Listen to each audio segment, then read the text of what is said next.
নিজের হবু স্বামী হিসেবে মেট্রিক পরীক্ষায় কর্তব্যরত ম্যাজিস্ট্রেটকে দেখে হতবাক হয়ে গেল ঈশিতা। নিজের বাবার দিকে অসহায় চোখে তাকিয়ে ফিসফিস করে বলল, যে লোকটা আমায় এক্সপেল করে দিল, এখন আমায় কি না তাকে বিয়ে করতে হবে? ঈশিতার বাবা ইসমাইল হোসেন মেয়ের কথায় তেমন পাত্তা দিল না। তিনি তো ব্যস্ত তার বাড়িতে আসা অতিথিদের আপ্যায়ন করার জন্য। ঈশিতা ব্যাপারটা বুঝতে পেরে দমে গেল। তার ভীষণ কান্না পাচ্ছে এখন। ঈশিতা নিজের চোখের জল মুছে আর চোখে তাকালো তার সামনে বসে থাকা 28 বছর বয়সী সুদর্শন পুরুষটির দিকে। চোখে থাকা চশমা যাকে আরও আকর্ষণীয় করে তুলেছে। এখন এই লোকটাকে কতটা ভদ্র ও নম্র লাগছে, অথচ এই লোকটাই অবিবেচকের মতো ঈশিতার ভবিষ্যৎটা নষ্ট করে দিল। বিনা দোষে ও কঠিন শাস্তির মুখোমুখি হলো বেচারি মেয়েটা। ঈশিতা যে তার দিকে তাকাচ্ছে এটা নজরে এলো আয়ুষেরও। আয়ুষ জানে এই মেয়েটার কাছে সে অনেক বড় অপরাধী। শুধুমাত্র তার নেওয়া একটা ভুল সিদ্ধান্তের জন্য এই মেয়েটার জীবনে আজ জ্বর নেমে এসেছে। তাই তো মেয়েটাকে এক প্রকার বাঁচানোর জন্যই আজ সে নিরুপায় হয়ে নিজের পরিবার নিয়ে এই হাঁটু বয়সী মেয়েকে বিয়ে করতে এসেছে। ঈশিতা ভীষণ হাসফাস করছিল। আয়ুষও বুঝতে পারে তার ঈশিতার সাথে কথা বলা দরকার। তাই আয়ুষ সবার কথার মাঝখানে নম্র গলায় বলে উঠল, আমি ঈশিতার সাথে আলাদাভাবে কথা বলতে চাই, যদি আপনাদের কোনো আপত্তি না থাকে। কথাটা ইসমাইল হোসেনের দিকে তাকিয়ে বলল আয়ুষ। ইসমাইল হোসেন সামান্য হেসে বললেন, কেন নয় ঈশিতা, তুমি ওনাকে নিয়ে ছাদে যাও। সেখানে গিয়ে তোমরা নিজেদের মধ্যে কথাবার্তা বলো। বাকি জীবন তো তোমাদের একসাথে থাকতে হবে, তাই তোমাদের মধ্যে বোঝাপড়াটাও দরকার। ঈশিতা নিজের বাবার কথার বিরোধিতা করল না। বাধ্য মেয়ের মতো বসা থেকে উঠে দাঁড়ালো। আয়ুষের দিকে এক পলক তাকিয়ে দৃষ্টি ফিরিয়ে নিল। তারপর ছাদের দিকে পা বাড়ালো। আয়ুষ ঈশিতার পিছন পিছন যেতে লাগলো। ঈশিতা ছাদে পৌঁছে গিয়ে থেমে গেল। আয়ুষ তার পেছনে দাঁড়িয়ে আছে। ঈশিতা আবার আয়ুষের চোখে চোখ রেখে বলল, বলুন কি বলতে চান? আয়ুষ বুকের উপর দুহাত ভাঁজ করে দাঁড়ালো। নিজের চশমায় ডান হাতে তর্জনী আঙ্গুল সোয়ালো স্বভাবগত কারণে। অতঃপর জোরে শ্বাস নিয়ে বলল, আমি তোমার কথা ভেবেই এমন একটা সিদ্ধান্ত নিতে বাধ্য হয়েছি। তাই তুমি আর বেশি কথা না বাড়িয়ে বিয়েটাতে মত দাও। ঈশিতা হঠাৎ করে হু হু করে হেসে উঠল, যেন সে খুব মজাই পেয়েছে তার কথাটা শুনে। কোনো রকমে হাসি থামিয়ে বলল, খুব মজা পেলাম আপনার কথা শুনে মিস্টার আয়ুষ। আমার জীবনটা নষ্ট করে এখন আপনি এসেছেন আমায় বাঁচাতে? হাস্যকর। আয়ুষ নির্সব। জীবনে কখনো সে কারো কাছে এভাবে অপরাধী হয়নি যেমনটা ঈশিতার কাছে হয়েছে। ঈশিতা অনেক মেধাবী একজন ছাত্রী, যার ইচ্ছে ছিল পড়াশোনা করে ডাক্তার হওয়া। ঈশিতার বাবা গ্রামের বনেদি লোক।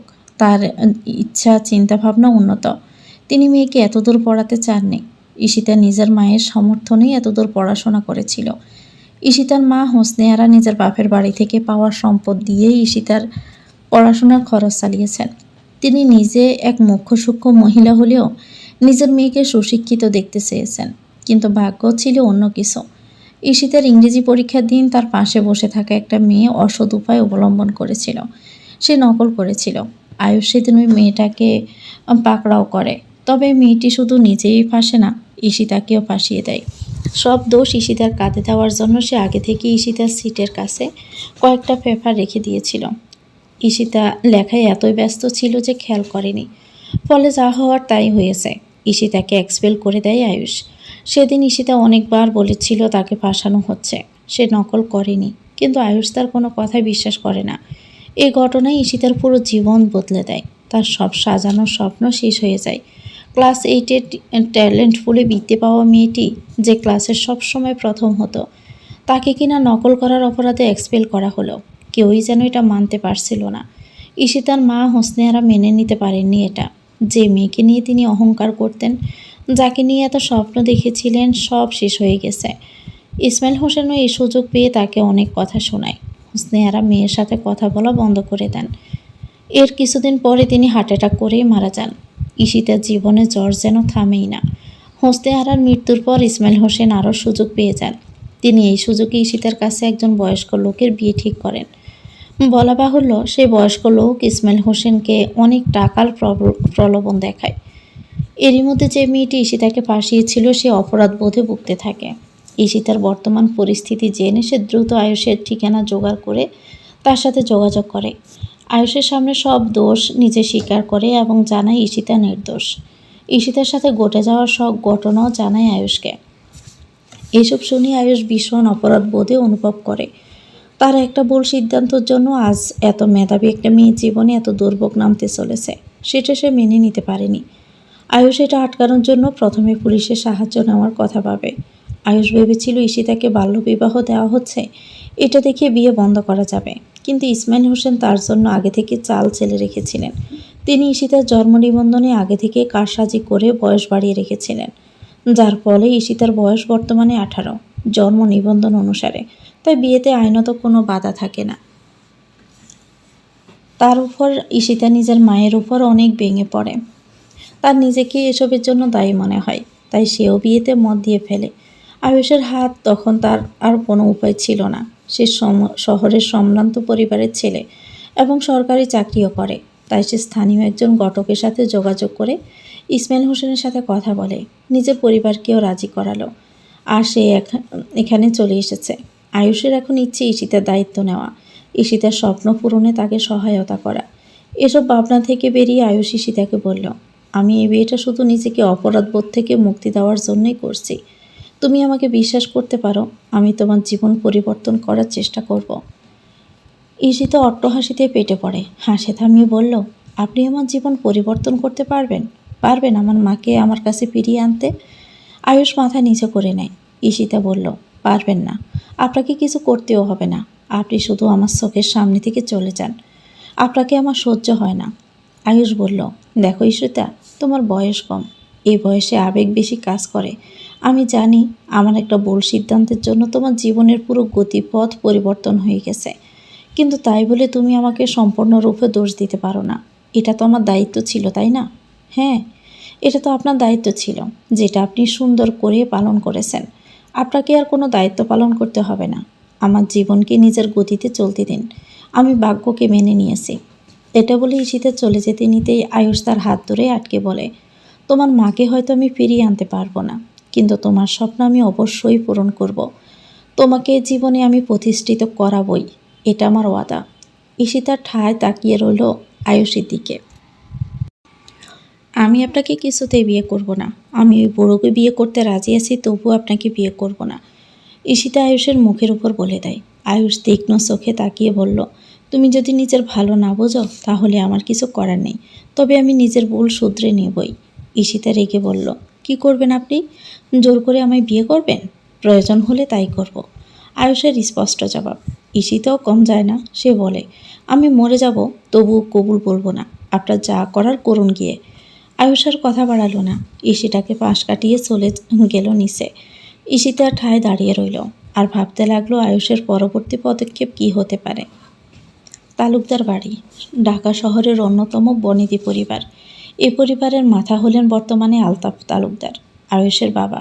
তবে আরও একজন আছেন যাকে তিনি মান্য করেন, যিনি হলেন তার মা তথা আয়ুষের দাদি গুলশানারা বেগম। গুলশানারা বেগম হলে ঘরে বসে বসে তবজি চলছিলেন। এমন সময় তার কক্ষে এলো তার ছোট ছেলে মহরুম আলামিন তালুকদারের একমাত্র মেয়ে ঐশী তালুকদার। ঐশী এসে গুলশানারা বেগমের কাছে এসে বলল, পুরো বাড়ি ফাঁকা কেন দাদি?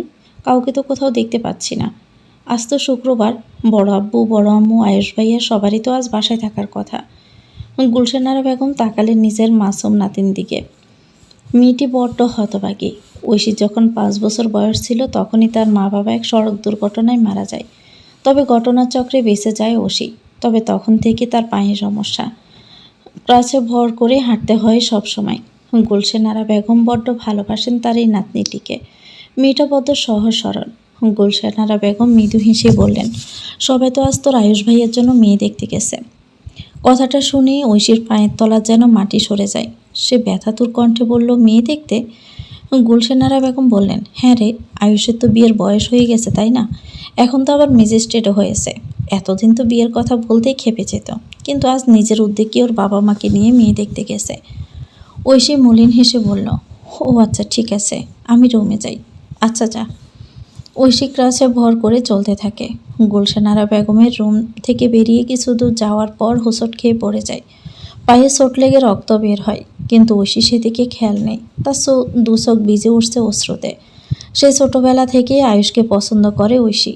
ঐশীর প্রতিবন্ধকতার জন্য আয়ুষও তাকে অন্যভাবে ট্রিট করে, তাকে আগলে রাখে সব সময়।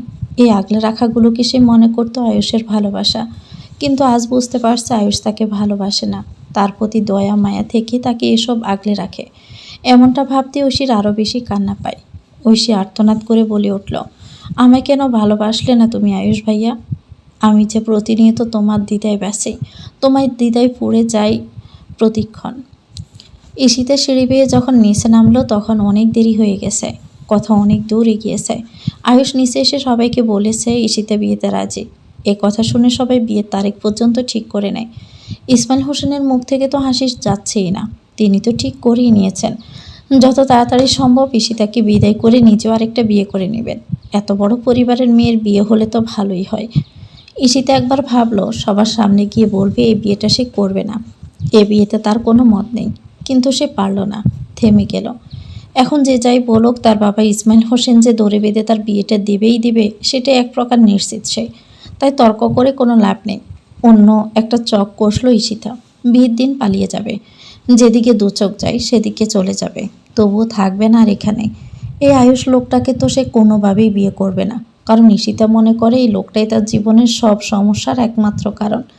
ঈশিতাকে দেখে আয়ুষের মা জাহানারা বেগম বললেন, এদিকে এসো মা। ঈশিতা লক্ষ্মী মেয়ের মতো এগিয়ে যায়। জাহানারা বেগম ঈশিতার মাথায় হাত বুলিয়ে বলল, মাশাল্লাহ, মেয়ে তো ভারী সুন্দর, কারো নজর না লাগুক, আমার ছেলের জন্য তো এমন একটা মেয়ে খুঁজছিলাম আমি। বলে তিনি নিজের হাতের সোনার বালা খুলে ঈশিতাকে পরিয়ে দেন। ঈশিতার হাতে চুমু খেয়ে বললেন, তোমাকে আমার খুব পছন্দ হয়েছে। এখন যত তাড়াতাড়ি তোমাকে আমি আমার ছেলের বউ করে নিয়ে যেতে পারবো তত তাড়াতাড়ি আমার শান্তি। জাহানারা বেগমকে খুশি লাগলো, আলতাফ তালুকদার যেন তেমন একটা খুশি নন, তার মুখ দেখেই তা বোঝা যাচ্ছে। সেদিনকার মতো কথাবার্তা শেষ করে ওনারা বিদায় নেন। যাওয়ার আগে আয়ুষ আবারও ঈশিতাকে বলল, আমি যা করছি সব তোমার ভালোর জন্য। তুমি বড় হয়েছ, আশা করি নিজের ভালোটা বুঝবে, কোনো ভুল সিদ্ধান্ত নিয়ে ফেলো না। ঈশিতা কোনো প্রতিক্রিয়া দেখালো না, তার যে সিদ্ধান্ত নেওয়ার সেটা সে নিয়ে ফেলেছে, আর কারো কথাই তাকে কোনোভাবে প্রভাবিত করতে পারবে না। আয়ুষেরা চলে যাওয়ার পর ইসমাইল হোসেন ঈশিতাকে বলল, এখানে দাঁড়িয়ে না থেকে নিজের রুমে যাও। আর হ্যাঁ, একদম এই বিয়েতে কোনো ব্যাগড়া দেওয়ার চেষ্টা করবে না। আমি ভালোই বুঝেছি তোমার মত নেই এই বিয়েতে, কিন্তু বিয়েটা তোমাকে করতেই হবে। তোমার মতো আপদ আমি বেশি দিন পালতে পারবো না। 8 পাশের পরেই তো তোমার বিয়ে দিতে চেয়েছিলাম, কিন্তু তোমার মায়ের জন্য পারিনি। এবার আমায় কেউ আটকাতে পারবে না। ঈশিতা এবারও কোনো প্রতিক্রিয়া দেখালো না, কারণ তার পরিকল্পনা যে ঠিকই করা আছে। আপাতত সে চুপ থাকবে, যা হচ্ছে মেনে নিবে, অ্যাকশন দেখাবে বিয়ের দিন। আয়ুষ নিজের আলাদা গাড়িতে করে কাজে বেরিয়ে পড়ে, আর তার মা বাবা গাড়ি নিয়ে বাড়ির দিকে রওনা দেয়। জাহানারা বেগম তো ঈশিতার প্রশংসা একদম পঞ্চমুখ, কিন্তু আলতাফ তালুকদার মুখে কুলু ফেটেছেন, কিছুই বলছে না। জাহানারা বেগম ব্যাপারটা বুঝতে পেরে বললেন, তুমি মুখটা এমন বাংলার পাঁচের মতো করে রেখেছো কেন? আলতাফ তালুকদার মলিন মুখে বললেন, আমি ভেবে রেখেছিলাম ঐশীর সাথে আয়ুষের বিয়ে দিব। মেয়েটাকে নিয়ে যে বড্ড ভয় হয়, সবসময় চোখের সামনে থাকলে শান্তিতে থাকতে পারতাম। জাহানারা বেগম তেতে ওঠেন, রাগে তার সর্বাঙ্গ কেঁপে ওঠে। দাঁতে দাঁত পিষে বলল, তোমার আর বুদ্ধি হলো না তালুকদার সাহেব? ওই খোড়া মেয়েটাকে কিনা বিয়ে করবে আমার একমাত্র ছেলে? আমার ছেলে হলো হীরের টুকরে, আর তোমাকে এত চিন্তা করতে হবে না। ওই খোড়া মেয়েটাকে এমনিতেই কেউ বিয়ে করবে না, সারা জীবন নিজের চোখের সামনে রাখতে পারবে। আর হ্যাঁ, এমন অলক্ষণে কথা আর বলবে না আমার সামনে। জাহানারা, এমন করে বলছো কেন তুমি? মেয়েটা তো শুধু পায়ে একটু সমস্যা, রূপগুণের তো কোনো অভাব নেই, এজন্য তুমি ওর ব্যাপারে এমন কথা বলবে? গাঢ় হয়েছে আমার, এখন এসব বাদ দাও। আয়ুষ নিজে থেকে এত ভালো একটা মেয়ে পছন্দ করেছে, আমি তাতেই খুশি। না হলে তো তুমি নিজের ওই খোড়া বাতিজিকেই আমার ছেলের গলায় জ্বলিয়ে দিতে। যাই হোক, আল্লাহ যা করেন ভালোর জন্যই করেন। এখন আমি শুধু ঈশিতাকে নিজের বাড়ির বউ হিসাবে বরণ করার জন্যই অপেক্ষা করছি। তো ভিউয়ার্স, গল্পটির নাম আমি তোমার দ্বিধায় বাসি, লিখেছেন ইয়াসমিন খন্দকার। এটা গল্পের প্রথম অংশ।